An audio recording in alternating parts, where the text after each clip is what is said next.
예, 월요일에 승부사의 치트키 시간입니다. 지난주에 그래도 점차적으로 회복력을 보여주면서 마감하는 듯했던 시장, 오늘 다시금 우리에게 좌절을 안겨주고 있습니다만 개인 예탁금은 계속해서 늘어나고 있습니다. 그나마 지수의 하방을 지지해주는 것은 개인들의 매수세라고 할 수 있을 텐데 그 안에서 우리는 과연 어떤 종목을 고르면서 조금 더 내 포트폴리오를 방어할 수 있을까? 이분과 함께 모색해 보도록 하겠습니다. SK증권 강남금융센터 홍운기 차장님 나와 계십니다. 차장님 어서 오세요. 맞습니다.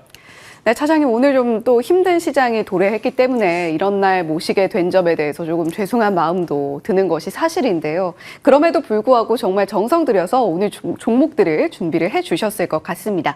자, 그렇다면 오늘 홍운기 차장님께서 과연 어떤 sek터에서 종목을 골라 오셨을지 그 치트키 맵 먼저 열어보도록 하겠습니다. 자, 천궁2 방산 내에서 통신 장비, 방산 향해 통신 장비, 광통신망, 그리고 중동 긴장감 이렇게 4가지 키워드 섹터 힌트로 찾아볼 수가 있는데요. 천궁2와 방산, 광통신망, 그리고 중동까지 하나의 섹터를 가르치고 있는 것 같습니다. 일단 전쟁 수혜주가 아닐까라는 생각을 갖게 되는데 오늘 또 상황이 악화가 되면서 중동 긴장감이 최고조에 달하고 있잖아요.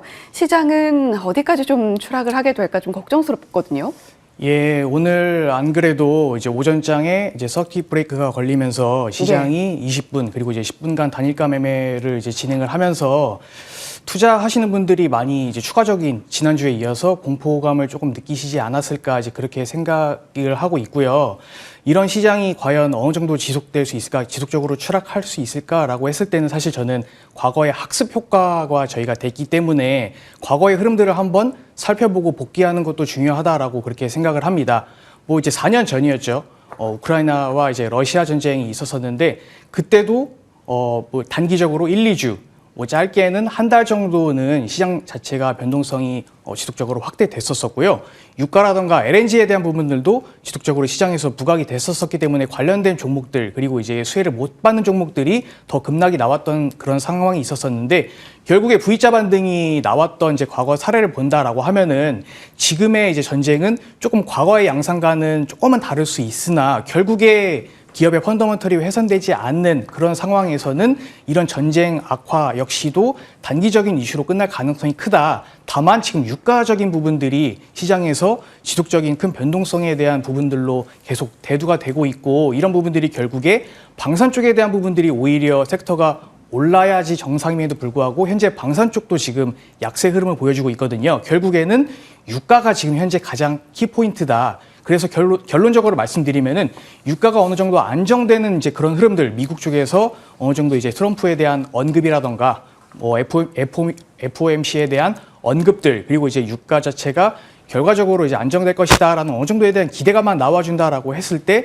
결국 시장은 현재 바닥권에서 이제 다져지고 V자 반등으로 이어지지 않을까. 시장 하락은 추가적인 하락은 없을 것이다. 이제 그렇게 보고 있습니다.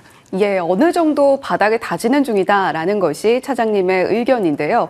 지금 2월 달에 불장 때도 새롭게 진입하신 투자자분들 굉장히 많이 계실 걸로 생각이 됩니다. 하지만 투자를 좀 오랫동안 지속해 오신 분들이라면 지금 현재의 상황을 보면서 러시아 우크라이나 전쟁 당시를 복귀하게 되시고 만약 그 경험치가 없는 분들이라면 오늘 홍운기 차장님께서 어떤 이야기 해주시는지 더더욱 귀 쫑긋 기울여 주셔야 될 것 같은데요. 자, 짧게 하나만 더 여쭤볼게요. 자, 그렇다면 중동 전쟁의 수혜주를 우리가 잘 가늠하는 것이 굉장히 중요하다라는 말씀을 해주신 건데 방산 쪽은 살짝 꺾이고 있고 정유주는 그래도 계속해서 시세가 좋은 것 같거든요. 수혜 1순위 어느 쪽에서 보고 계신 거죠?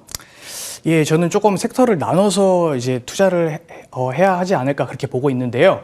우선 이제 정유주, 금일 이제 SOL 같은 이제 정유주라던가 LNG 관련주들이 조금씩 뭐 SK가스라던가 이렇게 좀 시세가 나와주고 있는 이제 그런 흐름들인데 어쨌든 전쟁의 종식 이슈가 나오게 된다라고 했을 때 급락이 나올 수도 있고 시장이 좀 안정화가 찾아갔을 때 해당 종목들은 변동성이 크게 예상되기 때문에 단기 트레이딩 관점으로 바라보면은 나쁘지 않은 수익률을 바라볼 수 있겠다라고 말씀드릴 수 있을 것 같고요.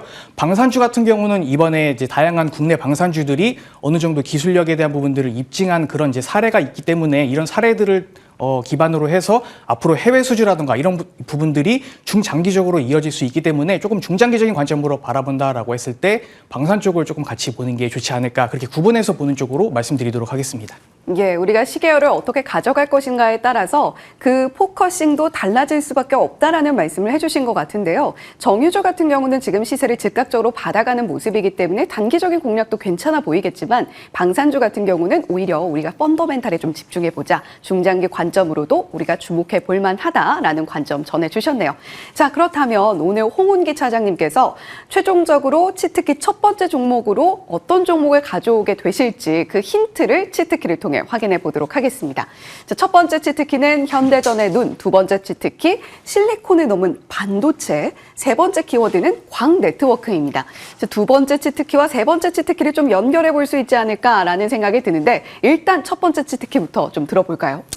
예, 앞서 말씀드렸던 대로 이번에 그 LIG 넥스원의 천무2에 대한 기술력이 어느 정도 이제 입증이 됐고, 유도탄에 대한 부분들, 이런 부분들이 결국 시장에서는 앞으로 중동발 이제 이슈라던가, 그리고 유럽 쪽에 대한 이제 방산 쪽에 대한 이슈들이 지속적으로 부각될 수밖에 없고, 천궁2에 대한 기술력에 대한 수주, 이런 부분들이 나올 수밖에 없는 부분들인데요. 천궁은 사실 LIG 넥스원이 이제 전반적으로 다 총괄하고 제작하고 있지만, 하나 에어로스페이스의 발사체 부분의 기술력을 가지고 있고, 하나 시스템의 눈에 대한 역할, 그리고 이제 RFHIC의 전력 증폭기에 대한 부분들이 같이 모든 이제 가장 강점을 가지고 있는 부분들이 접합된 그런 이제 방산 무기라고 보시면 될 것 같습니다. 이런 부분들이 결국 현대 이제 전쟁에서는 눈에 대한 역할, 레이더에 대한 역할이 더 부각이 되면서 이런 부분들 해당 종목들에 대한 힌트가 하나 있지 않을까, 그렇게 말씀드리도록 하겠습니다.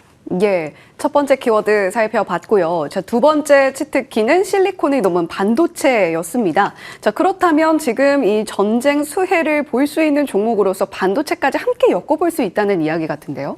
예, 전쟁의 양산들이 과거에는 하드웨어 이제 위주의 이제 전쟁이었다면은 안에 이제 들어가고 있는 앞서 말씀드렸던 레이더가 들어가게 되고, 그리고 결국 이 레이더는 AI랑 같이 접목을 해서 정밀하게 타격할 수 있는 이제 그런 부분들이 다 같이 접목된 부분들이기 때문에 이런 부분들은 결국 반도체가 이제 들어가게 되고요. 실리콘 반도체보다 오히려 동사가 가지고 있는 이제 반도체 같은 경우는 GAN 이제 그 반도체라고 해서 지화 관련 반도체입니다. 오히려 더 고출력을 낼 수 있고 어느 정도 상대적으로 내구성이 안정된, 그리고 보장된 이제 그런 부분들이기 때문에 이런 부분들은 결국 방산뿐만 아니라 5G에 대한 부분들, 다양한 분야에서 활용될 수 있다는 그런 장점이 있는 기업이라고 보시면 될 것 같습니다. 예. 자, 세 번째 키워드, 세 번째 치트키가 광 네트워크인데 이 광 네트워크에서 이미 어느 정도 이 종목이겠구나라고 예상을 하고 계신 분들이 계실 것 같아서 바로 치트키 종목 공개해 보면서 세 번째 치트키 내용 들어보도록 하겠습니다. 자, 오늘의 첫 번째 치트키 종목 만나보도록 하죠.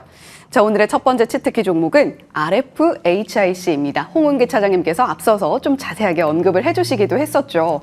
RFHIC 지금 AI와 같은 키워드를 안고 최근에 주가가 꾸준히 우상향을 그려오다가 최근에 급락세는 함께 시장이 꺾이고 있기 때문에 맞고 있는 영향이다라고 볼 수가 있을 것 같거든요. 자, RFHIC 지금 광 네트워크 쪽에서 상당한 강점을 가지고 있는 종목이잖아요. 그렇다면 저희가 단기, 중장기 전략은 어떻게 가져갈 수 있을지까지 함께 들어볼게요. 예, 그 자회사가 RF 머티리얼즈가 있는데 광 네트워크 쪽에서 가장 독보적인 기술력을 가지고 있습니다.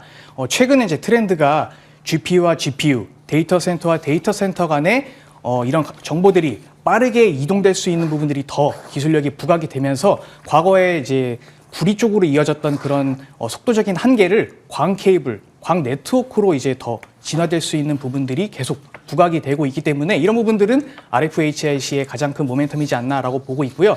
현재 사업 구조가 방산 쪽에 약 50%가량이 있고 네트워크 쪽에도 40% 후반대를 가지고 있기 때문에 방산에 대한 모멘텀과 네트워크, 광 네트워크에 대한 모멘텀 같이 두 마리 토끼를 가져갈 수 있는 기업이기 때문에 같이 살펴보시면 좋으실 것 같고요. 금일 이제 12% 정도의 급락이 나왔는데 매크로적인 이슈이기 때문에 단기적으로 너무 떨어져서 들어가기 부담스러운 거 아니냐라고 생각을 하시기보다는 분할 매수 관점으로 보신다라고 했을 때 현재 좋은 시점이지 않나 그렇게 보고 있습니다.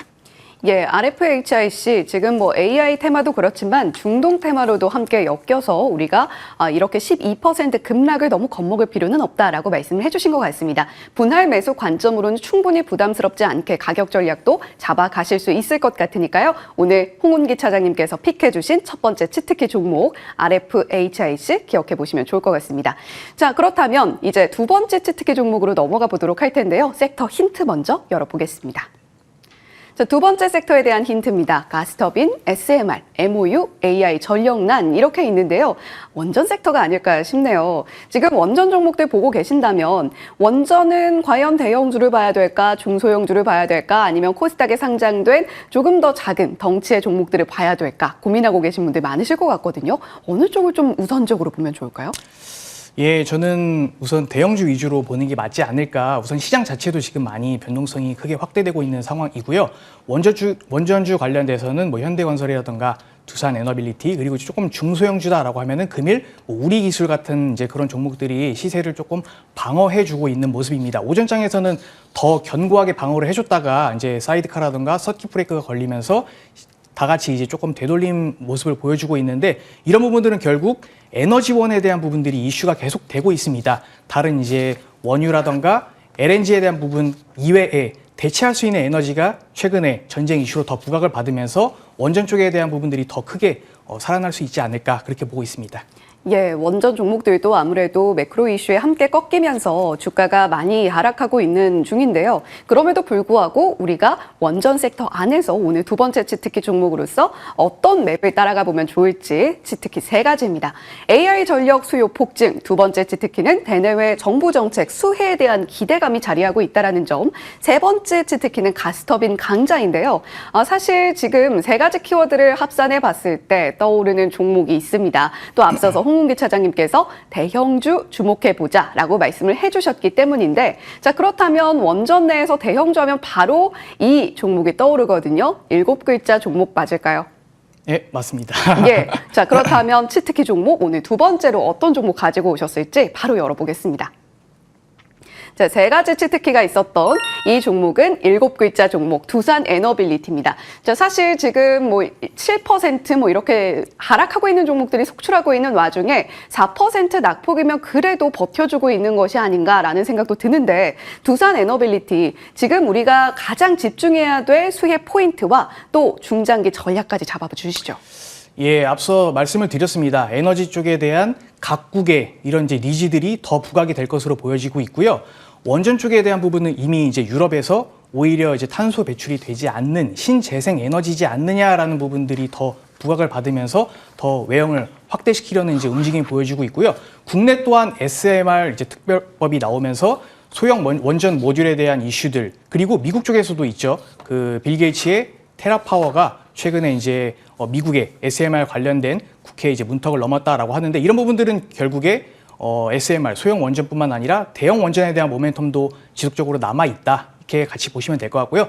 AI 데이터 센터에 대한 부분들은 앞으로 지속적으로 그 캐파가 확대될 수밖에 없는 이제 구조적 환경입니다. 원전 쪽에 대한 전력에 가장 이제 필요한 부분들 들어간다라고 했을 때 저는 수혜를 크게 받아볼 수 있을 것 같다라고 이제 보여지고 있어서 원전 쪽에 대한 부분들 지속적으로 체크하시면 좋을 것 같습니다. 예, 원전 쪽 지속적으로 주목을 해보되 대형주 거기다가 AI 데이터 센터 수혜를 받을 수 있고 가스터빈을 즉각적으로 수주할 수 있는 능력이 있으며 그리고 정부 정책의 수혜 기대감까지 자리하고 있는 쪽이라면 두산 에너빌리티 상당히 긍정적으로 보인다라고 말씀을 해주셨습니다. 자 그렇다면 지금 현재 원전의 대형주, 중소형주 그리고 소형주까지 이렇게 라인업이 있는 와중에 가장 우선적으로는 두산 에너빌리티를 보는 것이 좋지 않겠느냐라는 이야기를 해주신 거고요. 자, 지금 전반적으로 시장이 좀 많이 힘든 상황을 겪고 있기는 합니다만 그럼에도 불구하고 지수가 다시금 개인들의 매수세에 힘입어서 점차적으로 말아올리는 모습들을 보여주고 있습니다. 끝까지 투자의 의지 잃지 마시고 오늘 승부사의 치트키에서 전해주셨던 RFHIC 그리고 두산 에너빌리티 두 가지 종목도 반드시 기억해 주시면 좋겠네요. 오늘 홍은기 차장님과 함께했고요. 저희는 마감 전략 2부에서 다시 인사드리겠습니다. 고맙습니다.